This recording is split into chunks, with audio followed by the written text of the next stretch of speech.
Hey guys, Sharksicle Gaming here, coming at you with another deck tech. This one's going to be a little bit more unorthodox in that I haven't actually built this deck yet. I saw this commander previewed for the new Warhammer 40k commander, and I just thought, man, that card's not out yet, and I don't know that I would build this deck myself, but some people ought to hear about this. So I'd like to go through some of this deck here and show what all we've got here. The commander in question is going to be Ghyrson Starn, Kelermorph. He's a legendary creature. He has Ward 2. He costs 3 mana for a 3/2, so it's already pretty decent, right? Because somebody's got to invest basically their whole turn and then some to deal with him. A bolt becomes a 3-mana bolt, which is kind of funny because we're thinking about doing this the other way around. And this is Bolt Tribal, basically. Everything's a bolt for fans of Auntie Donna. It has an ability of 3 auto stubs, which is whenever another source you control deals exactly 1 damage to a permanent or player, this commander deals 2 damage to that permanent or player, basically turning every little ping spell into a bolt. Now, what does that look like for us? Well, we're going to need creatures. This is an EDH deck, after all. And I've got lots that ping, from Nettle Drone, which is having to do with colorless spells, to Lightning Rig Crew, where he can tap and untap. I don't think I have any pirates in the deck, but even still, at the end of every turn, if I want, or end of every one of my opponent before me's turn, if I want to bolt somebody, that I've got 6 sitting here that can do that. Even Endbringer for a mana sink later on to draw cards.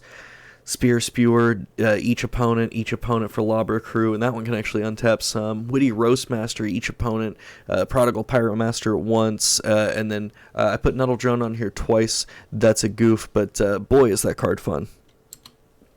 Then we've got some landfall triggers, all doing the same thing, except Cozy's Ravager is target player. The other 2 are each opponent, so that is interesting.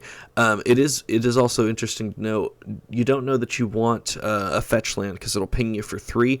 Probably still worth it to get 2 triggers off a Spitfire, but, maybe not. Then we've got all 3 copies of Niv Mizzet that are the 2-color copies. So basically, all of these things at the beginning of turn, drawing a card, dealing damage, Niv Mizzet just goes crazy, and there's a curiosity in this deck that we'll get to later that goes infinite with a couple of these guys. Let's get into some of these artifacts that this deck's going to have. So I've got Staff of Nin, which normally isn't a fantastic card, but if it's a bolt every turn, that's pretty good, and then you get to draw a card every turn as well. Reckless Fireweaver says whenever an artifact enters under your control, he deals 1 to each opponent, so that's pretty good. These are the artifacts that are in the deck. And then we got Blasting Station, sack a creature. There's going to be a devil theme here in just a minute in here, and so this is actually really interesting because you can layer your triggers as the creatures enter the battlefield, and basically, play a spell that gives you 2 devils, sack them both. The devils ping, this pings. I mean, just absolutely insane. Soul Ring, obviously for the ramp. Stuffy Doll, and he's going to be fun here because he's indestructible. You get to choose a player, and so that is something to note, is that it only triggers when he enters the battlefield, but that one player is going to have a rough time, because Stuffy Doll pigs himself, he's a blocker, all of those things basically just mean, look, he is going to stick around, he's going to deal a lot of damage. Arcane Signet for the mana ramp, right? These are the devils that I was talking about earlier. So I've got Make Mischief, that's going to deal damage, and then create 1/1 Devils. Keep in mind also that that's actually going to be 3 damage, and then it's going to create 1/1 Devils that will deal, again, 3 damage. Dance with Devils, create 2 Devils. Burn Down the House creates 3 Devils. Zerzoth says if an opponent draws their first card each turn, if it's not their turn, I get to make a devil. That's huge, and if a devil attacks, you and each player each draw a card, then discard a card. So basically starting that cascade of that for them, cascade being the wrong word there obviously, but starting that trend of them keeping to draw cards, so I make more devils. And then Pugnacious Pugilist, if he attacks, I get a devil. The devil is attacking, so that is something to note, but I can blitz him, so he just comes out swinging, which is just so very thematic for the card. And then Devil's Playground, 4 1/1 Devils. Tybalt, Rakish Instigator, pretty straightforward here. 3 mana, 5 to loyalty. I can make a devil with a -2, so he'll stick around. And then there's some enchantments that care about dealing 1 damage. That's Curse of the Pierced Heart. Again, kind of like Stuffy Doll. You pick one guy, hey, every turn, 3 damage to their face instead of 1. Circle of Flame. Any of my creatures that attack, 1 damage. That's massive. For like my devils, Close Quarters, same deal. If my creatures become blocked, 1 damage. Aether Sting, if my opponents play creatures, 1 damage. Again, 3. Outpost Siege, choosing dragons. If one of my creatures dies or gets exiled or anything, 1 damage, meaning 3. And then Cavalcade of Calamity. If one of my 1/1s attacks, 3 damage, right? So massive payoff there. Then we've got a couple of abilities that are kind of like a pseudo-anger the gods, in that they're dealing 3 to all of my opponent's creatures. So Boiling Earth, Scouring Sands, Scalding Salamander only when he's tapped and attacking. Electrickery is Overload for 2 for the same thing as Boiling Earth, just no Scry, that's fine. It's an instant speed after all. Scattershot, I can Storm off. Barrage of Boulders, 1 damage to each creature you don't control. And then potentially even a Ferocious, although I don't know if there's too much of that. There's the Niv-Mizzets and whatnot. And then End the Festivities is 1 to each opponent and each creature. So all of those being 3s, right? And then we have, again, some bolts as well, sort of, right? So Smash to Dust is modal, so that's really nice, although it could just be a board wipe as well. Grape Shot, that's a game changer. I mean, if I get to drop 2 or 3 cards and then play a Grape Shot, that's 4 bolts to somebody's face. That's not nothing. Needle Drop, as long as something was dealt damage this turn, it takes 1 more, which is 3 more, and then I draw a card. Spark Jolt, same thing, it's just a scry instead of draw. So good little effects there. There's some good Planeswalkers as well that deal with pinging here. We've got Rowan, Scholar of Sparks. I'm probably not going to be casting Will too much, but reducing my instants and sorceries is nice. And then 1 damage to each opponent is good. And then if I've drawn 3 or more cards, it's 3 to each opponent instead. I don't really care about that because I'm dealing 3 anyway, right?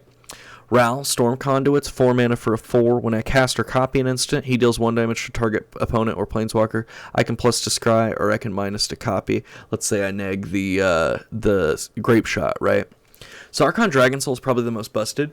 He is a 6 mana for a 5 loyalty, and he has a +2 of dealing 1 damage to each opponent and each creature your opponents control. So he's literally a +1 to start clearing the board for my opponents. I can deal 4 to target creature or target player or planeswalker, but I almost don't want to do that ever because, I mean, that's just 1 more damage. When's it going to be irrelevant? But the neg 9, 3 turns later, search your library for any number of dragons, put them onto the battlefield. Let me just drop all 3 Niv-Mizzets onto the battlefield. I mean, that's going to be devastating to anybody that has to deal with that. And then Saheeli Rai, 3 mana for a 3. I can scry 1. He deals 1 to each, or she rather deals 1 to each opponent. Massive. I can create a token that's a copy of an artifact or a creature I control, except it's an artifact. Don't know that that'd be super relevant, but you just never know. And then I can search my library for 3 artifact cards with different names and put them onto the battlefield and search my library. Again, no game-changing artifacts in this deck, but it is just kind of interesting to note that that is an ability on the ultimate if I chose to do so. Then there's some spell payoff, because of course there's got to be. This is things that are reducing cost of spells or giving me something for them, right? So Young Pyromancer making 1/1s, Electrostatic Field, pinging somebody, again, for 3. Cinder Pyromancer allowing me to deal 1 to target player, but then untapping it constantly. Blister Spit Goblin, same deal. Curiosity, again, that goes infinite with my Nibs. It goes damn near infinite with the Commander. Thermo Alchemist, untapping itself constantly, and that's each opponent, so that's massive.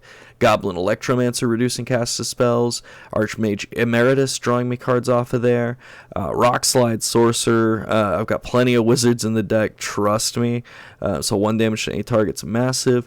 And then Mischievous Chimera, first spell each turn deals 1 damage to each opponent and scry 1. That's a massive payoff, and 2 mana for a 2/2 flyer means it's already an even stat line before the rest of those abilities. And then we've got 1 bonus card here, and that's Mana Clash. I think this card is so funny. So me and each opponent flip a coin. Or sorry, target opponent flip a coin. It deals 1 damage to each player as coin comes up tails, and you repeat this process until both coins come up heads on the same flip. So that's absolutely ridiculous, the fact that you can ping yourself for like 12 while your opponent's taking no damage and then just whiff with it.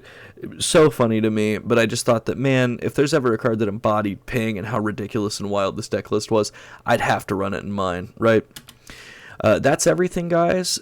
I hope you enjoyed this deck list. Again, just a funny, silly, I don't know that I'd build it personally. I may end up doing it just for the giggles, but I think that it's a fun build around, and I thought that, well, how many things do deal 1 damage? Because you think about it, Wizards probably costed those cards thinking, man, what's 1 damage, right? But if it's all 3, I mean, I don't know, you might have a turn where you've got 5 or 6 of those little dudes on the battlefield at once, and they're all pinging for 3, and you just take somebody out, and they didn't realize how close to death they were, because again, what's 1 damage, right? But then it's 3, 3, 3, because you're untapping this stuff.